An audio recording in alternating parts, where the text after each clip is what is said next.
Well, if you're here, you're interested in accreditation and either being accredited at school or in maybe attending, participating in an accreditation visit. So I'll just go through the process and some of the interesting things about it. I will say that I love doing the accreditation visits. I am energized by every school that I go to visit. It is wonderful to see the variety of the schools, and yet we all have in common our commitment to our Lutheran faith and to classical education. And yet we are so creative in how this turns out. Okay, so for accreditation, which is for the institution of your school, we have 4 marks. 4 marks. Mark 1 is the theological commitment. Mark 2, the classical education commitment. Mark 3, the governance. Mark 4, assessment and effectiveness. So what I want to stress is, even as you look at and think about school accreditation, that there are documents and people to help. There are documents, there are people. First of all, you can email me and ask me a question at any time. I'm glad to help. I'm still going to be involved with the accreditation visits because it takes a while to learn the ropes. Anna will be participating in it also, but we're going to let me continue for a little while. So some of the documents that we have are the benchmarks for excellence at the classical Lutheran school. We have a document that's called the application, self-study, and site visit information, which is that's just trying to give you the nitty-gritty of what are you doing and what are they doing. And then what are we looking for kind of a document. Because as you know, when you're teaching and you're trying to get a concept across, it helps to present it a couple of different ways.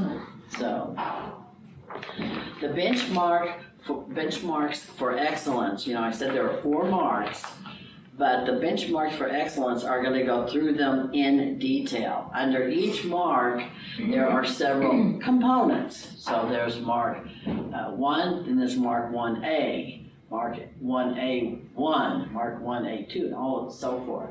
So what the benchmarks document does is go through each one with a description of what does it look like when the school exceeds the benchmark, when it meets it, when it doesn't meet it.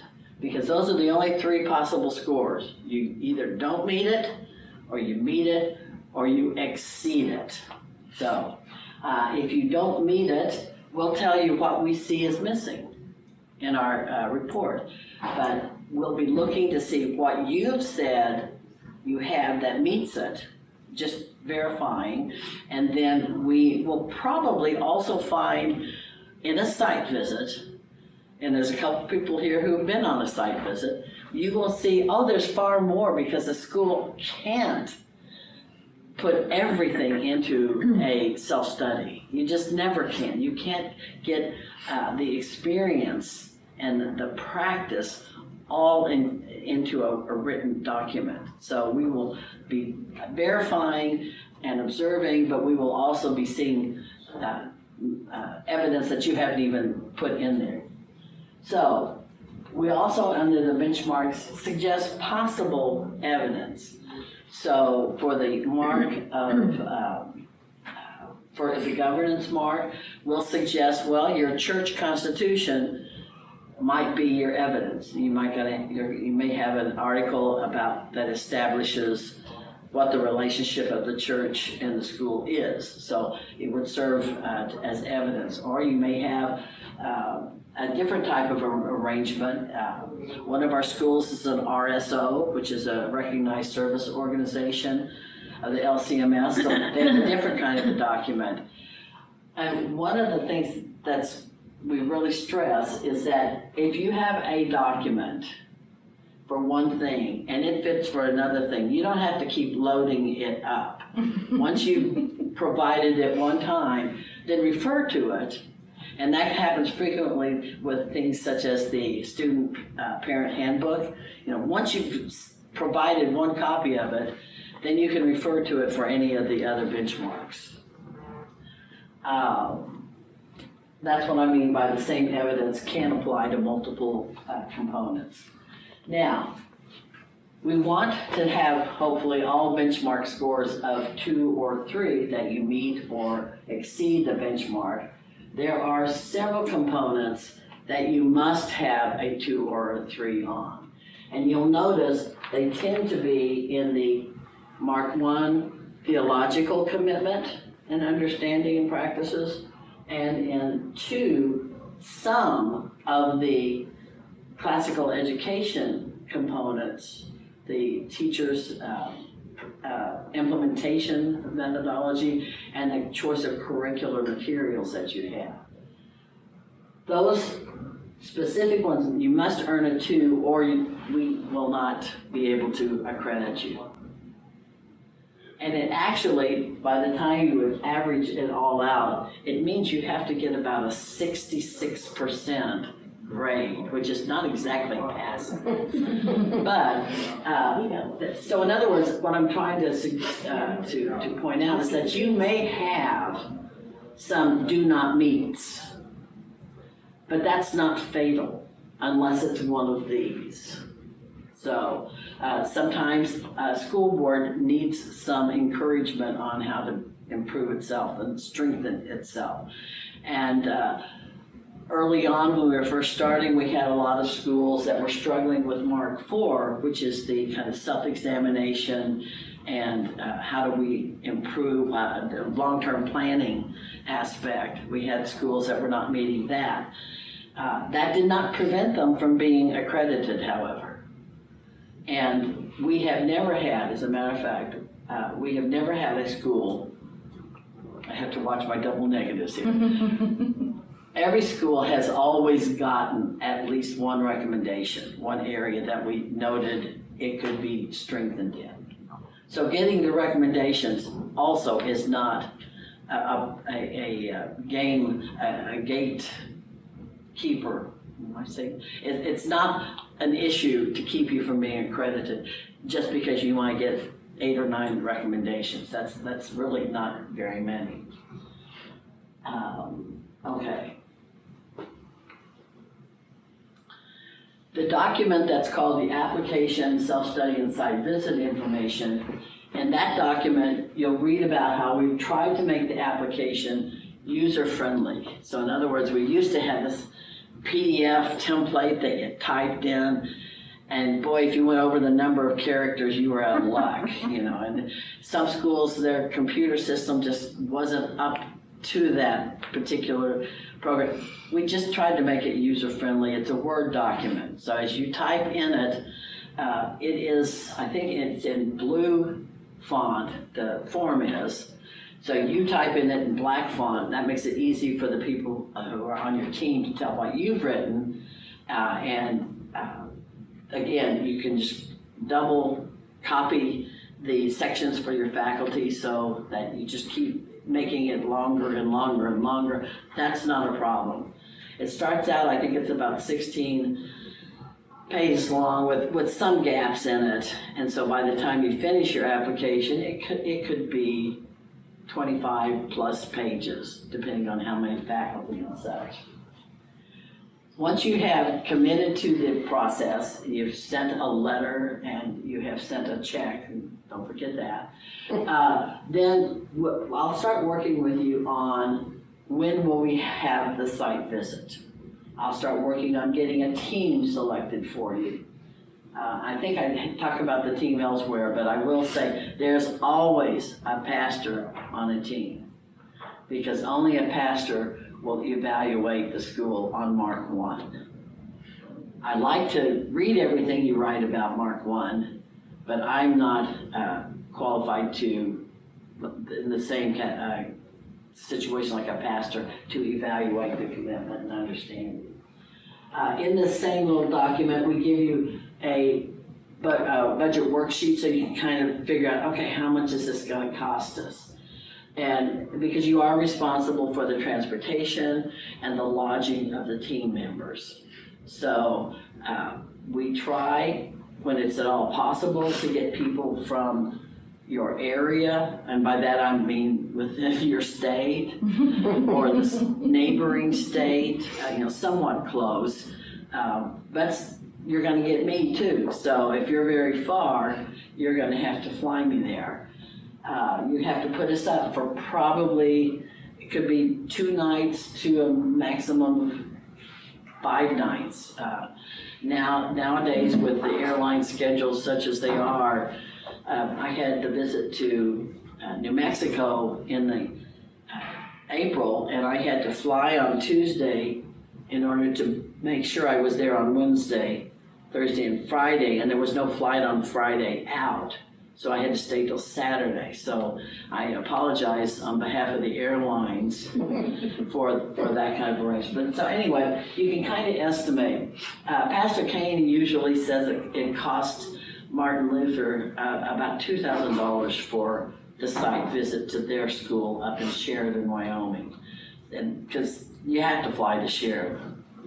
So, and we also have a little, some suggestions for a successful site visit, such as the team will need a room or a place to work. We will need internet access. We will appreciate having some bottled water, just some suggestions. Those are not requirements at all, but I would think you would want to make your team happy. So, anyway.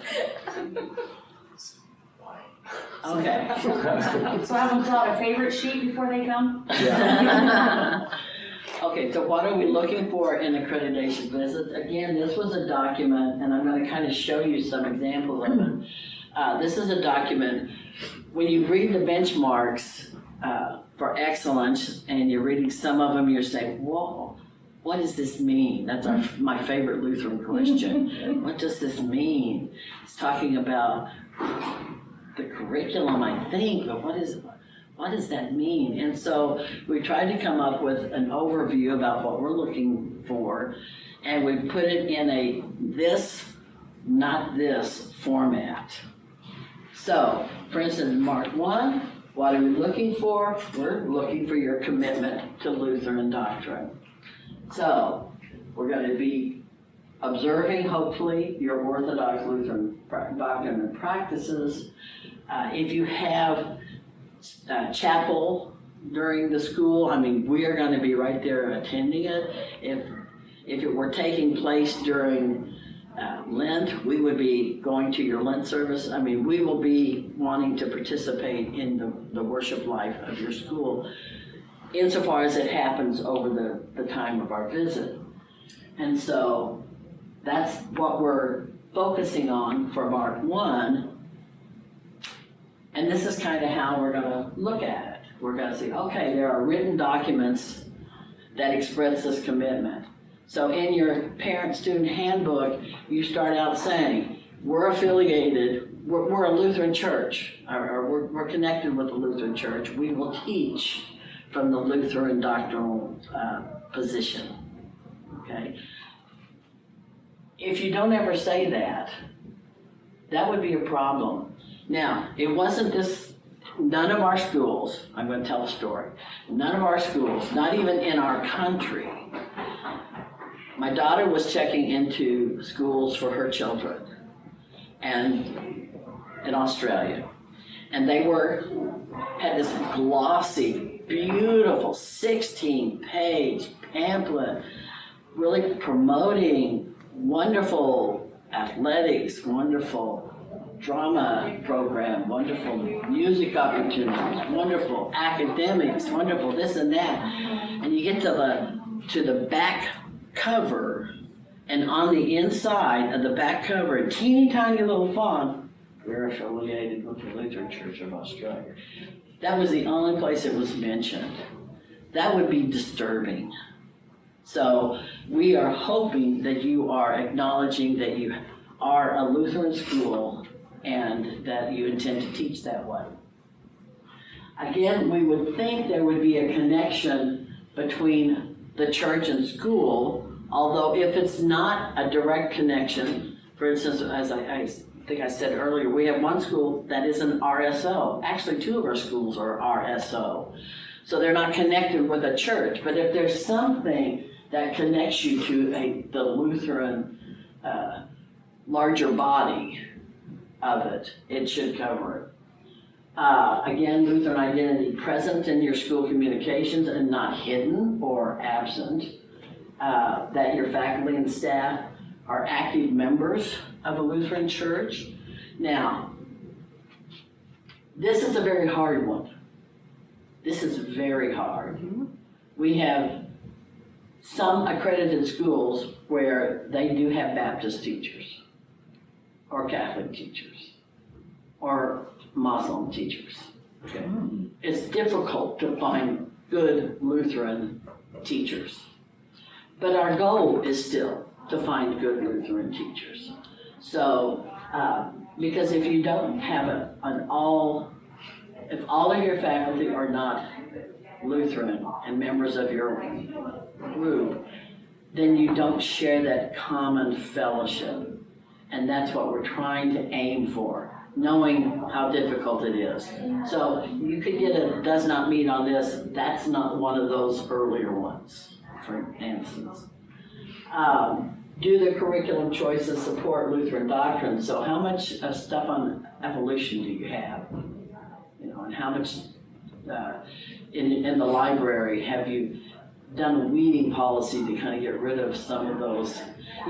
When they, bless their hearts, when people want to donate books to your library and you can't say no, but you just would rather do anything than put that book on the shelf. So we'll kind of be investigating. But anyway, you can see how the this and not this is set up. For Mark 2, again, that's when we're looking for your written instruction or your written narrative of the instructional methods and what do you use on your curriculum. And I kind of divided that 2A focuses on the faculty, on how they're implementing it, and 2B is focusing more on the content of the materials that you've selected. So, what does that look like? This and not this. I hope your faculty, and I'm not trying to be sarcastic, but it is hope that your faculty could explain grammar, logic, and rhetoric at least a basic level to parents, right? I mean, you just would hope they've heard the terms before.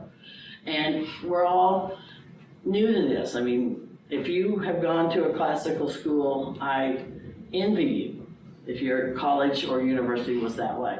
I did not. I've been learning this stuff, over the years on my own. So we don't expect you to have an undergraduate degree in classical education, but we hope you've got some of the beginnings of an understanding of it. Now you can do direct instruction. That is a solid, useful methodology for the grammar level of the direct instruction. Do you do direct instruction for everything?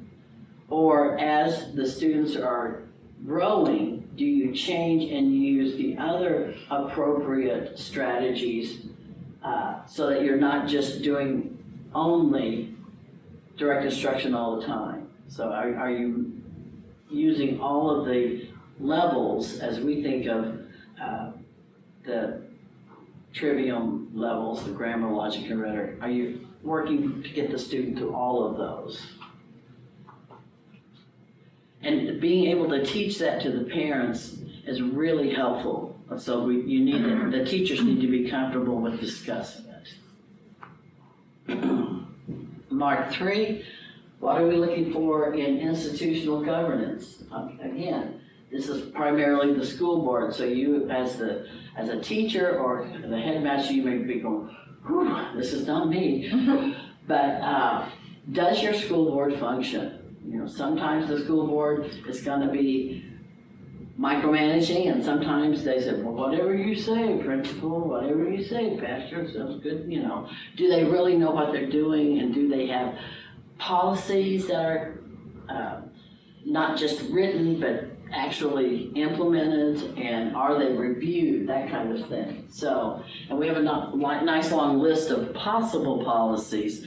Not that you have to have them all, because your school has to fit in your community.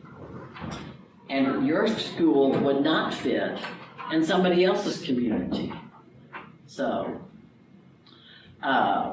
again, this is where the school board is established by whoever is the governing, the church or whoever is governing you, that they have policies that they oversee the administrator. And that's sometimes very a sensitive issue. Just as the administrator, headmaster, principal, oversees and guides the faculty, does the board actually do that with the administrator, headmaster, or principal, which should be their main job.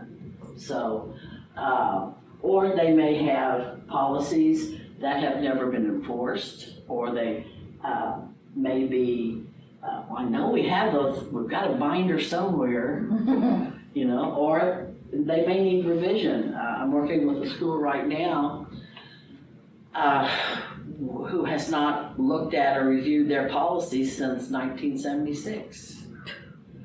So they're just updating. And they've got policies, but you do need to check them every so often. And that was why we included Mark 4, which is on the assessment effectiveness, because you should self-examine your performance and see how you're doing. You always are watching your budget. That's an obvious thing to be thinking about, but you also want to think about what's the goal, what do you want your students to be like, and are you getting your students to where you want your students to be? Not just academically, are you getting your students to the spiritual condition that you want them to be at when they leave your school? Are you getting them to the, spiritual? I always want to stress that we don't look at only academics. The whole child, to borrow that horrific progressive term, the child is more than just the academics. So do you have a plan? Do you have some standards or some benchmarks or some goals that the board has set? And do you look to see if you're meeting them? And if you are, then what's your new plan? And if you aren't, well, what are you going to do about it? You may need to change your plan. And the plan itself, the goals themselves, are not as critical as the fact that you are self-examining yourself and trying to always be thinking, what can we do to do a better job for our students? So that's the what are we looking for document. And there's some of the examples. I can send you the PowerPoint. And then if you've signed up on there, I can send it. I just can't write that fast and I want to take notes, so then I take a picture and then I can take notes and refer to what picture I took. Oh, okay. No, that works. Okay, so I've kind of talked about that. We're hoping that you're making future plans and thinking about things, evaluating how well you've done. Okay, now, so what is the best preparation for taking your school through accreditation? Why? Serving on a CCLE site visitor team, right? Yeah. Yes, that's a great one. And there's a document for this. I love documents. So I have a document that kind of gives you the information on the flip side. It gives you the step-by-step process from when the school first sends in the letter and starts initiates the process, what you should expect to be getting access to. So we'll set, nowadays we're all on the electronic stuff, so I'll be setting up a Google share file.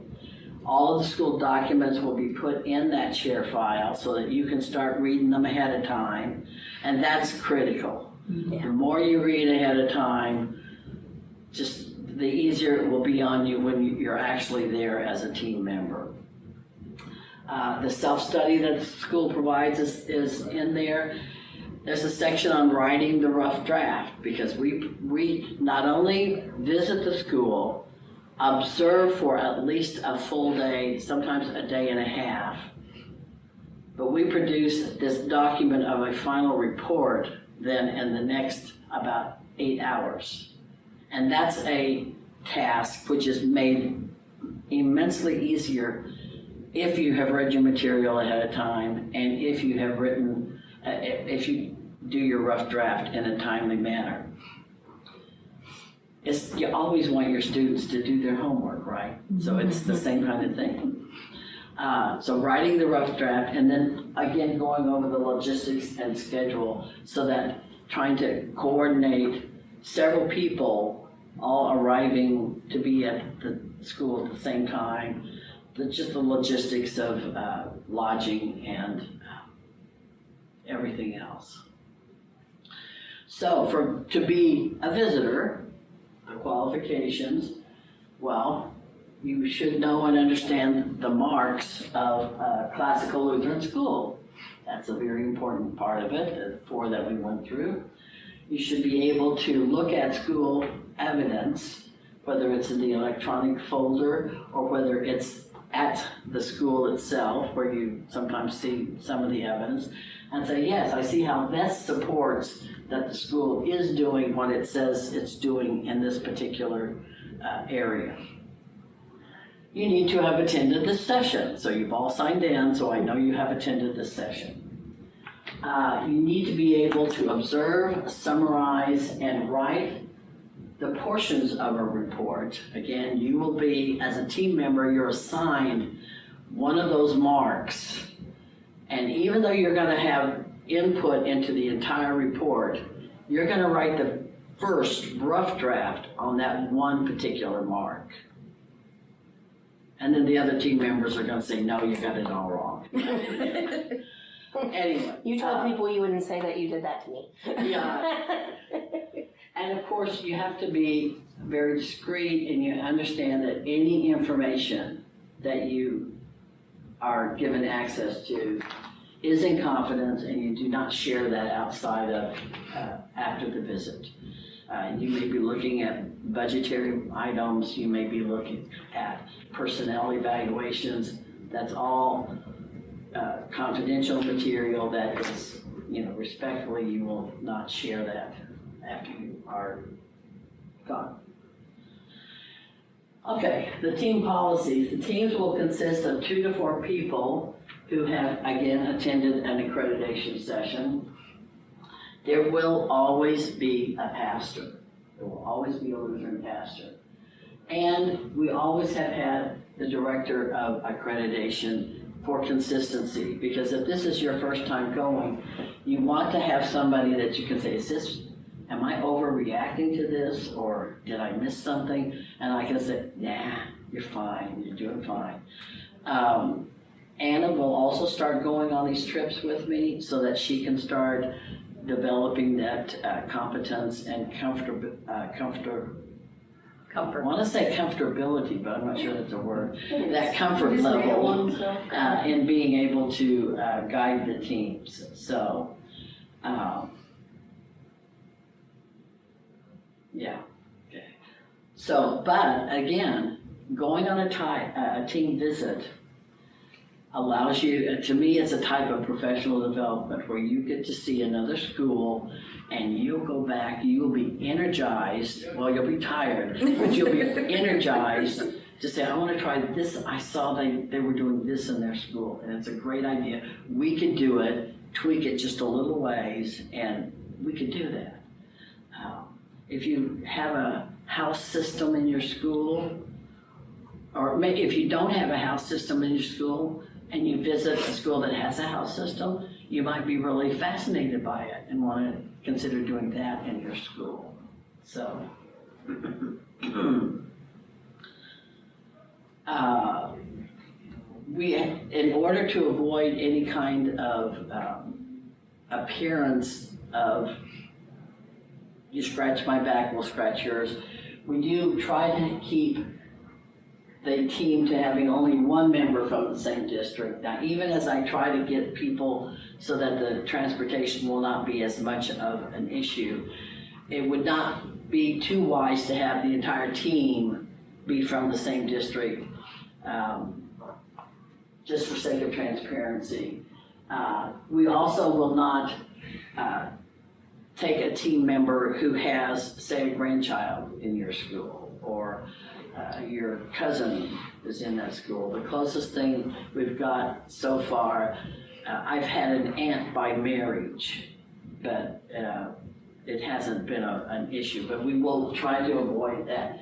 So when I'm asking you if you're interested in going to a particular school, and if you do have any connections at all, well, maybe you even taught there, okay? So something like that. As long as you've been gone for 5 years, that's been our rule of thumb. If you've had no contact for 5 years, then you might be able to serve.